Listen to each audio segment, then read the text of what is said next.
Hello and welcome to the Ben Talbot Football Show. Today we are discussing England versus Croatia, the opening match of the World Cup for these two teams. We've been waiting for 5 days, 6 days, waiting to the end of the group stages with the last group to play. We've gotten to watch everyone else start dancing and start singing and start enjoying the big dance, while ourselves and Croatia and the other teams in our group have been on the sideline waiting to get involved. So we're going to dig into it. We're going to look at the tactical setup from both managers, how they'll line up their teams, the strengths, weaknesses they'll look to expose in each other. So from an England perspective, we're going to look at how we might line up, give some predictions, what are our strengths, our weaknesses, and we'll look at Croatia, how they might line up, and how Tuchel will be looking to exploit the Croatian team. So this is not an easy game to start the World Cup from England's perspective. Croatia they're a tough side to beat. They're a tough side to play. They're going to contest.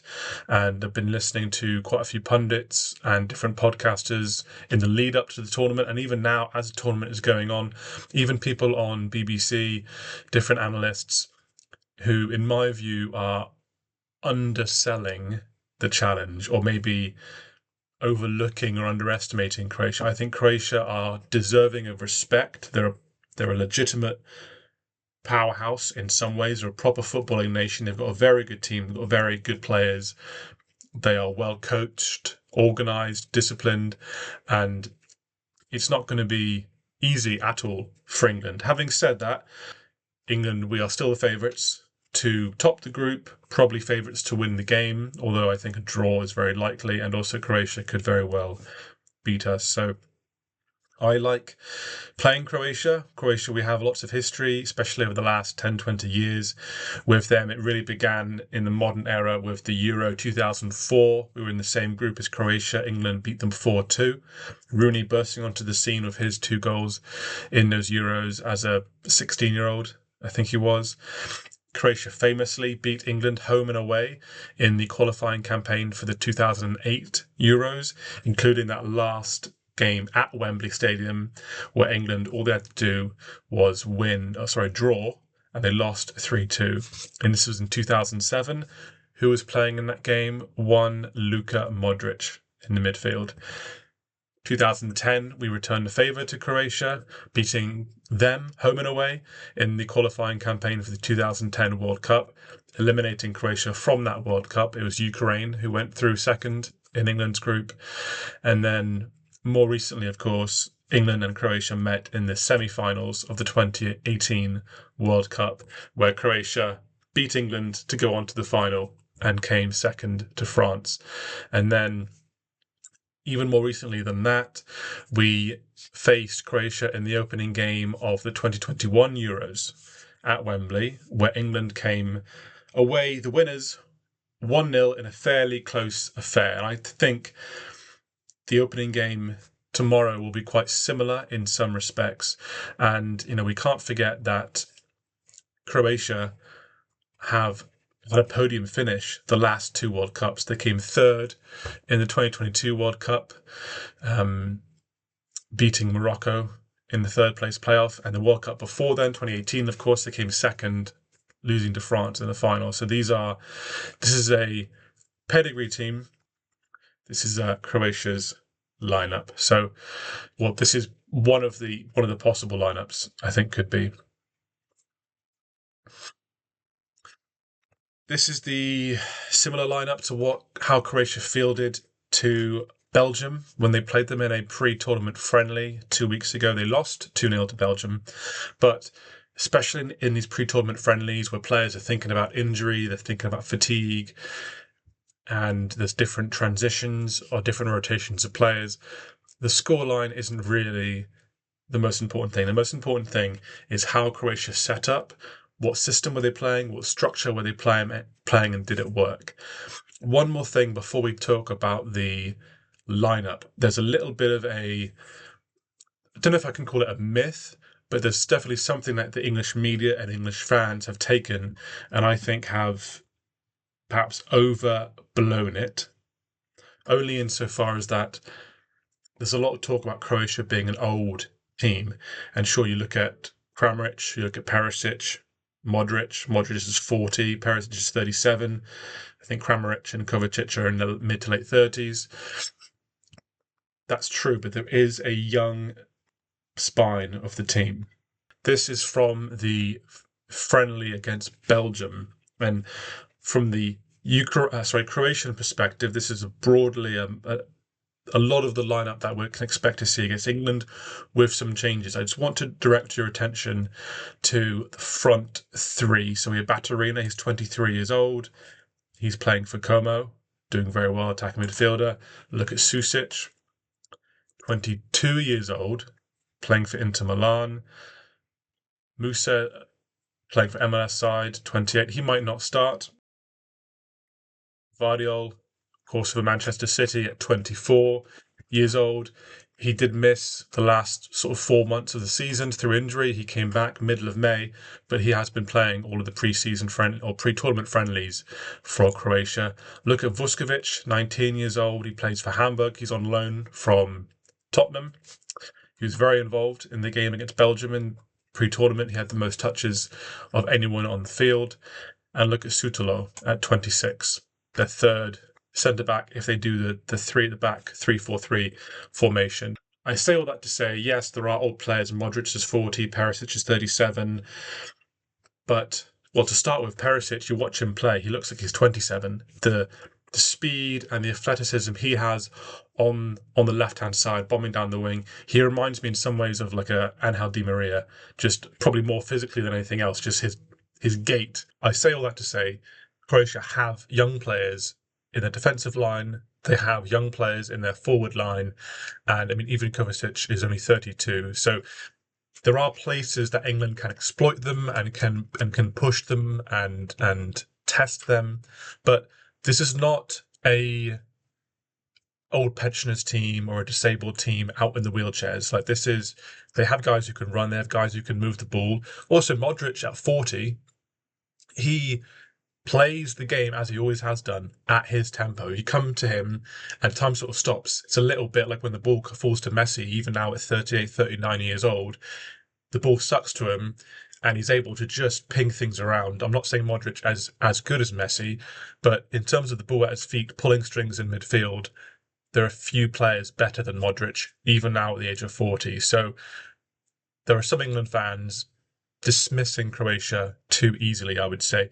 Another thing about the forward line, Baturina and Musa, I was watching, they were pulled offside 3 times in the opening 25 minutes against Belgium. So there's a clear plan. If we swap down back to the starting lineup for Croatia, they're going to try and get in behind. They're going to try and use speed in the wide places. Perisic, again, I've spoken about him in the whip. So it's 4-2-3-1. I think actually during this World Cup, when Croatia play more attacking teams that have more quality in the midfield and the forward positions, such as England, I think we'll see more of a 3-4-3 formation. And the reason being they'll have 3 centre-backs across the back line, more bodies in the midfield. And what this allows them to do is out of possession. So if England have the ball on the right-hand side, they can quite easily fall to a 5-3-2. So Perisic coming back and Stanisic as wing-backs, so the left and the right full-back position, which they're comfortable doing. And then if the ball's on the right-hand side, let's say Reece James or Anderson has the ball, then Baturina can fall back in to make a midfield 3, and their forward, whoever that might be, slides over, and then now you have 5-3-2. This is out of possession. I think we'll see this quite a lot, a 5-3-2 or a 4-3-3, just depending on where Perisic and Baturina, how far they push up, if the ball is on that right channel, for instance. And of course, if it's on the left channel, it would be the same with Stanisic. When Croatia did press throughout qualifying out of possession, they tended to sit back a lot of the time. When they did press, it would be from wide, sort of out to in. So if the ball's over here, they would often Let's see. I'm not showing this very well, but they would come out to in, forcing the ball playing centre halves of the other side to play it centrally through the channel, up the field into the midfield area where Croatia are congested with a number of midfielders, and they're trusting that they can either regain possession in the centre of the field or they have enough midfielders in that area to slow and control the progression of the ball from the opposite side. So expect to see that if we have our two centre backs, Konza or Stones or Gay. Apparently, he might be having a bit of a niggle. We can expect to see that. So one more thing about Croatia that we can expect to see. So here they are in their 5-3-2 out of possession. They're one of the most important players is Gvardiol.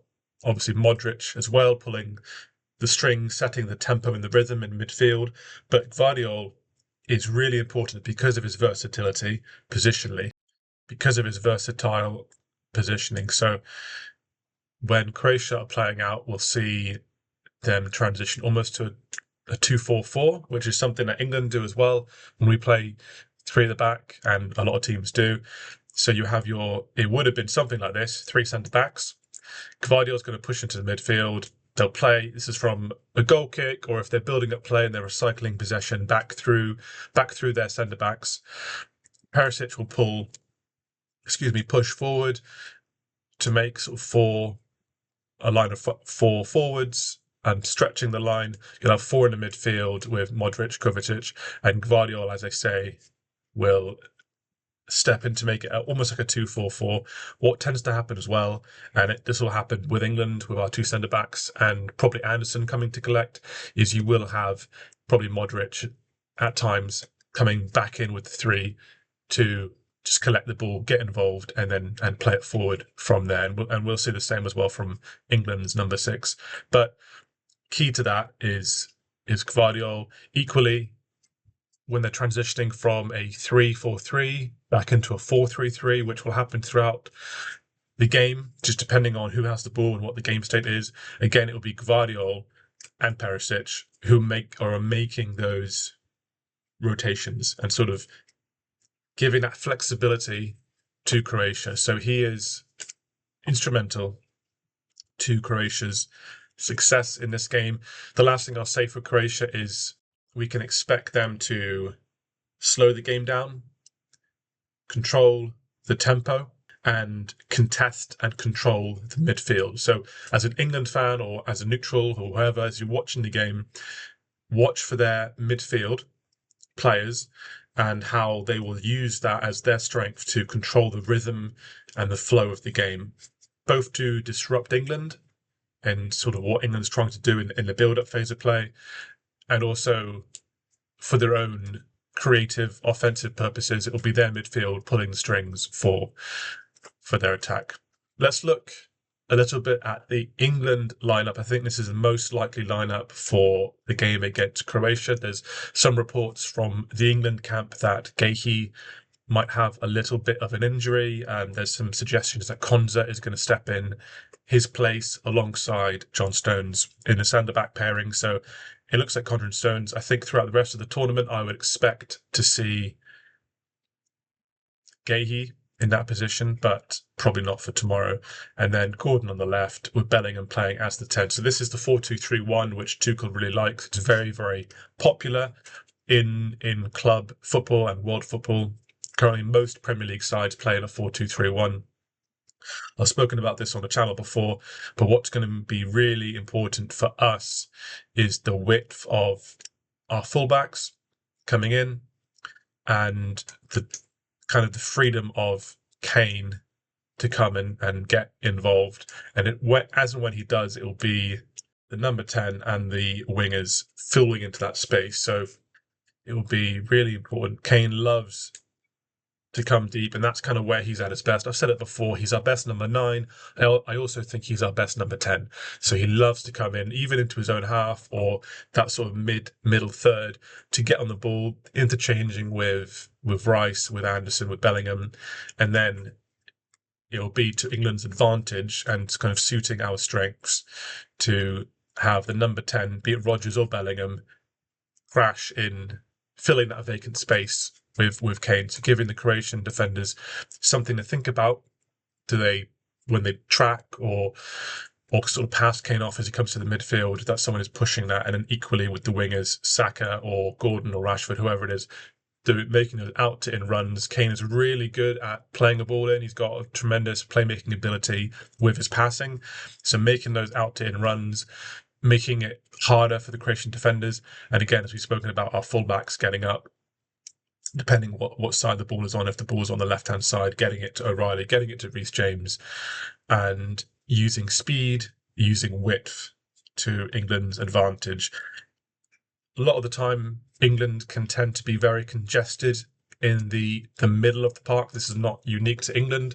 Watching Spain against Capo Verde earlier this week when they drew 0-0, this middle part right in here, it felt at some points like there was 10 Spain players in that box. That's a bit of an exaggeration, but not by much. The midfielders, the forwards, everyone was kind of cramming in, and there were crosses from wide places, but a lot of the congestion was in that the central lanes, just outside the box. And England is also guilty of that as well. It can become quite congested, almost players on top of each other, almost in the same places. So we'll need to use our width, we'll need our fullbacks and our wingers to stretch the play and give space for Kane, for Declan Rice to get on the ball, or even Bellingham to come back and get on the ball and play people in. So expect to see that. Expect Tuchel to use the width, and expect Kane to come back and get involved. Defensively, England have kept 11 clean sheets out of 14 games under Tuchel. The 3 games they conceded were the 3 friendlies, the loss to Japan, the loss to Senegal, and the draw to Uruguay. All other games, it's been a clean sheet and a win for England. So defensively, England will be solid.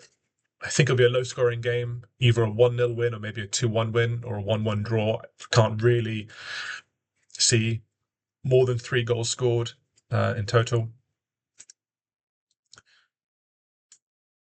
And just one more thing. The midfield 3 of Bellingham, Anderson and Rice, or if it was Rodgers, and also these passing channels are going to be really, really important in terms of, as I spoke about the contest of the midfield with Croatia, we're going to need to have 3 midfielders in there, be it Kane coming back or what have you, to contest the midfield, to keep and hold the ball, to win it back when we lose it, and to do not let Croatia run the midfield. Do not let them, because if they control the midfield, they control the game. And if they win the midfield battle, there's a good chance they win the game, or at least draw the game. So the midfield 3 will have their work cut out for them, but it's fundamentally important. As I say, final prediction, I expect it to be fairly low scoring, maybe 2-0 or 1-0 or even 1-1.